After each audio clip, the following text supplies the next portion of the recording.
বিনোদন দুনিয়ায় গোপন ভিডিও ধারণ হয়ে উঠেছে নিত্যদিনের ব্যাপার।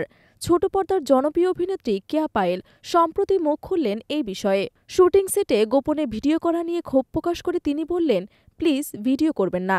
একাধিক নাটকের ব্যস্ততার মধ্যে থাকা এই অভিনেত্রী ভালোবাসা দিবসে ভক্তদের জন্য চমক আনছেন। তবে এর মাঝেই জানা গেল ব্যক্তিগত গোপনীয়তা নিয়ে তিনি বেশ বিরক্ত। অভিনয়ের প্রতি ভালোবাসা থেকেই কেয়া পায়েলের যাত্রা শুরু। ছোট পর্দায় আসার পর থেকেই তিনি ব্যস্ত হয়ে পড়েন একের পর এক নাটকে। হাসি, আনন্দ আর রোমান্সের গল্পে দর্শকের মনে জায়গা করে নিয়েছেন তিনি। ভালোবাসা দিবস আসতে না আসতে কেয়া পায়েল হয়ে ওঠে নাটক নির্মাতাদের প্রথম পছন্দ। এবছরও তার অভিনীত ৩টি বিশেষ নাটক মুক্তি পাচ্ছে। তবে তার জনপ্রিয়তার সঙ্গে সঙ্গে বেড়েছে অনাকাঙ্ক্ষিত পরিস্থিতির মুখোমুখি হওয়ার ঘটনাও। সাম্প্রতিক এক সাক্ষাৎকারে কেয়া জানান, শুটিং সেটে অনুমতি ছাড়াই ভিডিও করা হচ্ছে, যা খুবই বিরক্তিকর। শুটিং করছি বা রিহার্সাল দিচ্ছি, আর হঠাৎ দেখি সেটা কেউ ভিডিও করে ফেসবুকে দিয়ে দিয়েছে।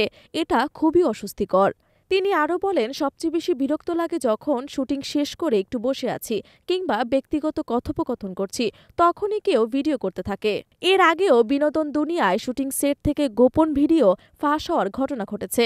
কখনো অভিনেতাদের ব্যক্তিগত জীবন, কখনো বা রিহার্সালের দৃশ্য ভাইরাল হয়ে পড়েছে।